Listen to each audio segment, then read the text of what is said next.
Good morning সবাইকে। কেমন আছো তোমরা সবাই? আশা করছি ভালোই আছো। আমরাও কিন্তু ভালো আছি। শিপ্রাস লাইফে তোমাদের সবাইকে অনেক অনেক ওয়েলকাম আর অনেক অনেক ভালোবাসা। সকালবেলায় আরেকটি নতুন ব্লগ নিয়ে আবার হাজির হয়ে গেছি তোমাদের সামনে। তোমাদের দাদা বাজার নিয়ে এসেছে, বাজারটা এখানে আমি নামিয়ে নেব। আর তার আগে দেখো ঘরের আশপাশটা কত সুন্দর রোদ্দুর পড়ছে। টিফিনের জন্য মেয়ের দেখো একটা নিয়ে এসেছে জ্যামের বোতল আর একটা এনেছে পাউরুটি। এই অসৎ চলছে, এই সময়তে তো অনেক কিছুই বাড়িতে করতে পারবো না, সেই কারণে এটাই ভালো টিফিন মনে করলাম। তোমাদের দাদাকে সকালবেলায় বলেছিলাম, নিয়ে এসেছে। সেই সঙ্গে এনেছে কমলা লেবু কতগুলো, আর এখানে দেখো পেয়ারাও নিয়ে এসেছে। এই সময়টাতে বেশ ভালো ভালো পেয়ারা ওঠে কিন্তু, বলো। এনেছে ঘরের কিছু জিনিসপত্র যেগুলো রান্নাঘরে আমাদের রোজকার ব্যবহারে লাগে, সেগুলো তোমাদের সামনে সবটাই বার করে নিচ্ছি, নিয়ে দেখিয়ে দিচ্ছি। এখানে সবজিও নিয়ে এসেছে একবারে, যেহেতু নিরামিষ সেহেতু অনেক রকম সবজি কিন্তু এখন লাগবে, সেই কারণে অল্প কিছু মশলাপাতিরও প্রয়োজন ছিল, যেগুলো প্রায় দিনই আমাদের ঘরে ফুরিয়ে যায়, আবার আনতে হয়। বাজারগুলো আমি বার করে নিচ্ছি, ভাবলাম তোমাদেরও একটু সেই সঙ্গে দেখিয়ে দিই। কুঁদরি এনেছে দেখো, আর তোমরা কারা কারা কুঁদরি ভালোবাসো সেটাও কিন্তু আমাকে মনে করলে কমেন্টে জানাতে পারো।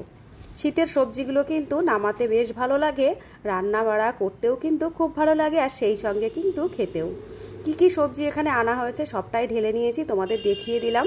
আর আজকের ফুলকপিগুলো কিন্তু খুব সুন্দর ছিল, সবটাই বার করে নিয়েছি, সবটা দেখিয়ে দিলাম। আর এখানে দেখো মুদি বাজারের মধ্যে রয়েছে মশলাপাতি, পোস্ত রয়েছে, রাঁধুনি রয়েছে, চা পাতা রয়েছে, রয়েছে তেজপাতা আর লবণের প্যাকেটও।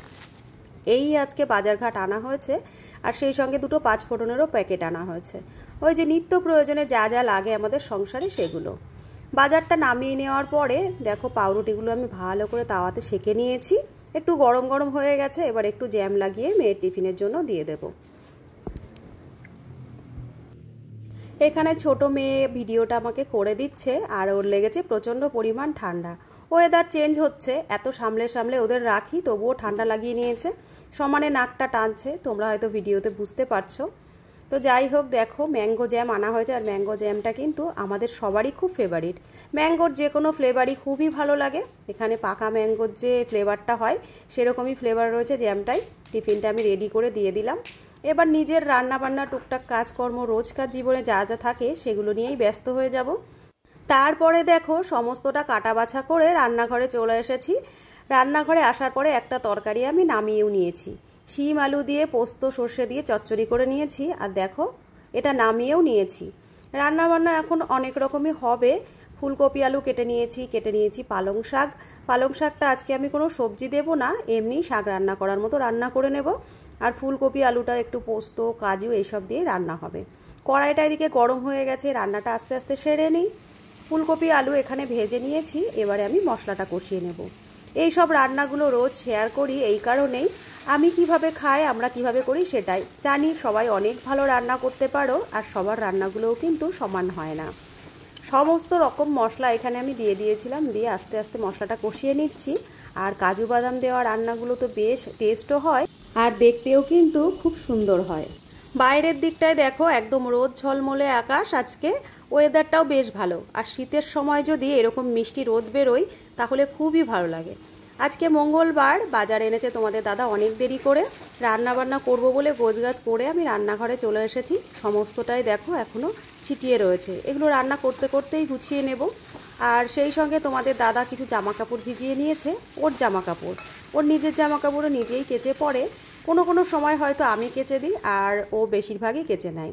আমার প্রচণ্ড পরিমাণ ঠান্ডার ধাঁচ আছে, ঠান্ডা লেগে যায়, সেই কারণে বেশ কিছুদিন হলো জামা কাপড়গুলো কেচে কেচে নিচে এনে রাখা হয়, আর গোছগাছ করা হয় না। আজ ভাবলাম যে স্নানের আগে এগুলো সমস্তটা গোছগাছ করব, তারপরেই স্নান করব।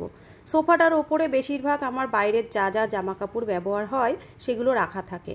এখানে লোকজন আসলে একটু বসার জন্য দরকার সোফাটা, সেই কারণেই পাতা হয়েছিল। কিন্তু জামা কাপড় এত বেশি পরিমাণ হয়ে গেছে, যেগুলো রানিং রোজ পরা হয়, কাচাকাচি করে আনা হয়, প্রথম দিকে ভাঁজ করে আমি এখানেই রাখি, তারপরে এগুলো আলমারিতে শোকেসে তুলি। তো আজ অনেকগুলো জামা কাপড়ই হয়েছিল, ভাবলাম স্নানের আগে সমস্তটা পয় পরিষ্কার করে নিই। আর এদিকে অসহ্যের কারণে একটু একটু করে তো রোজই কাচা শুরু করেছি, বাড়ির সমস্তটাই কাচাকাচি করতে হবে। আজও তোমাদের দাদা বেশ কিছু জামা কাপড় কেচে দিচ্ছে। সমস্ত কাজ সেরে স্নান করে ছাদে চলে এলাম দেখো। আর এই দেখো কত জামা কাপড় আজকে কাচা হয়েছে, আর সেগুলো মেলে দেওয়া হয়েছে।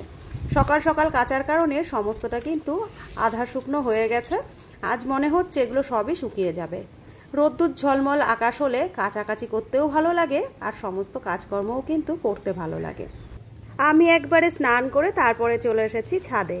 আর স্নান করার পরে জানো তো এখন একটু একটু ঠান্ডা লাগে। আর ছাদে আসার পরে এই মিষ্টি রোদটা গায়ে পড়ছে, খুবই ভালো লাগছে, মনে হচ্ছে ছাদেই বসে থাকি।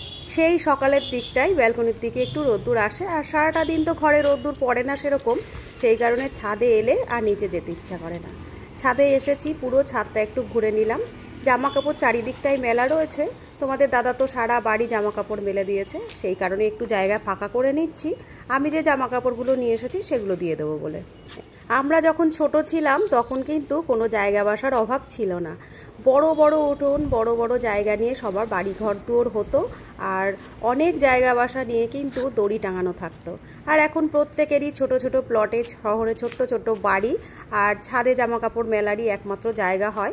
আর যাদের উঠোন আছে তাদের তো কোনো ব্যাপার নেই, আর আমার বাড়িতে কোনো উঠোন নেই সেটা তো তোমরা জানো, তোমাদের ভিডিওতে আমি প্রায় দিনই দেখাই। তো দুটো দড়ি এখানে ফাঁকা করে নিয়েছি, যেটুকু ফাঁকা হয়েছে এখানে আমি জামা কাপড়গুলো মেলে দেব, তারপরে নিচে যাব। প্রায় দিনই সকালবেলায় মেয়েদের খাবার দিই, তোমাদের দাদাকে খাবার দিই, আর নিজে কিন্তু খাওয়ার সময়টা পায় না। হয়তো রান্না করতে করতে একটা বিস্কুট মুখে দিলাম, কিংবা কোনো দিন হয়তো একটা ফল থাকলো মুখে দিলাম, আবার কোনো দিন খাবার টাইমটাও হয়ে যায়, খাবার দাবার খেয়ে নিই। তো আজ আর সকাল থেকে সেরকমভাবে খুব ভালোভাবে কিছু টিফিন করা হয়নি, খিদেও লেগে গেছে। ওপর থেকে নিচে যাচ্ছি, সিঁড়ির ঘরের এই জানলাটা খোলা রয়েছে, ভাবলাম দিয়ে দিই। এখন হট করেই জানো তো মশার খুবই উৎপাত হয়েছে, এখন জানলাটা না দিয়ে দিলে পরে আর মনে থাকবে না, সন্ধ্যার দিকে মশা ঢুকে যাবে। আর এইখানের এই জানলার একটা সুবিধে কি জানো তো, গরমের দিনটা এখানে দাঁড়ালে একদম শীতল হয়ে যায় শরীরটা, এত হাওয়া আসে। আর শীতের দিনে তার উল্টোটা, শীতের দিনে ওখানটায় দাঁড়ালে পরে কিন্তু হাওয়াতে ঠান্ডা লেগে যায়। স্নান করে নিচে চলে এসেছি, এদিকে বারান্দাটাতেও কিন্তু টুকটাক জামা কাপড় দেওয়া রয়েছে। তোমাদের দাদা বেশ অনেকক্ষণ হলো স্নান করে এসে বসে রয়েছে, আজ কিন্তু আমার দেরি হয়ে গেছে। লাঞ্চের যা যা রান্না হয়েছে আজকে সবটা নিয়ে বসে পড়েছি। এই দেখো, আজকে রান্না হয়েছিল সকালের দিকে একটু কুমড়ো ভাজা, সেটা নিয়ে নিয়েছি। আর এখানে রয়েছে পালং শাক। পালং শাকটাই কোনো সবজি দিইনি, এমনি রান্না করেছি শাকের মতো করে। আর ওপরে দেখো এই যে লঙ্কার ভাজাগুলো আমি একটু গুঁড়ো করে দিয়ে দিয়েছি সেটা। আর এইটা তো সকালবেলায় তোমাদের আমি দেখিয়েছিলাম, একটু আলু দিয়ে আর একটু শিম দিয়ে চচ্চড়ি করে নিয়েছি সর্ষে পোস্ত দিয়ে। আর এখানে রয়েছে ওই ফুলকপি আলু দিয়ে একটা তরকারি, এটা রসাও বলতে পারো, ডালনাও বলতে পারো। আর নিয়ে নিয়েছি একটা শশা কেটে। দুপুরে আজকে এই দিয়েই লাঞ্চ হবে। লাঞ্চটা তাহলে বেড়ে নিই, তোমাদের দাদা তো অনেকক্ষণ থেকে ওয়েট করছে। রোজকার মতন ভাতই নিয়ে নিয়েছি, দুপুরবেলায় তো আমরা ভাতই খাই, তোমরা সবাই জানো। তো আজকে লাঞ্চের মেনু ছিল এই, চলো লাঞ্চটা বেড়ে নিই আর লাঞ্চটা করে নিই। আমাদের বাড়ির সবাই জানো তো শাক খেতে খুব ভালোবাসে, আর যেদিন যেদিন শাক রান্না হয় সেদিন যেন সবার খাওয়ার তাড়াটাও একটু থাকে। আর এখন জানো তো অনেকটাই বেলা হয়েছে, প্রায় 3টের কাছাকাছি বাজে। দুটো থালায় ভাত বেড়ে নিয়েছি, চলো লাঞ্চটা করে নিই। দুপুরে খাওয়া দাওয়ার পরে একটু শুয়ে পড়েছিলাম, তারপরে ছাদে গেলাম, সন্ধ্যা লেগে গেছে, জামা কাপড়গুলো তুললাম। সন্ধ্যাবাতি তো আমরা দিচ্ছি না, সন্ধ্যাবাতি পড়বেও না। এ দেখো সন্ধ্যাবেলায় চলে এসেছি রান্নাঘরে, একটু চা বসিয়ে দিয়েছি, একটু লিকার চা করছি, চা খাবো। আর দুপুরবেলাতে একটু ঘুমিয়ে পড়েছিলাম, বললাম এখন শীতের সময় একটু শুয়ে পড়লে কিন্তু ঘুম চলে আসে। ঘুম থেকে উঠেছি, উঠে নিয়ে চা বসিয়েছি, সেটা তো তোমাদের বললাম। মেয়েরাও স্কুল কলেজ থেকে চলে এসছে, আর আজ মঙ্গলবার, তোমাদের দাদাও বাড়িতে রয়েছে। সন্ধ্যাবেলা একটু লিকার চা করবো, এটাই খাবো, আর সেই সঙ্গে শেষ করবো আজকের ছোট্ট ব্লগটা। আমার এই ছোট্ট ব্লগটা তোমাদের কেমন লাগলো অবশ্যই জানিও, ভালো লাগলে এভাবেই লাইক কমেন্ট করো, আর পাশে থেকে যেও। চ্যানেলে যারা নতুন একটুটা সাবস্ক্রাইব করে দিও।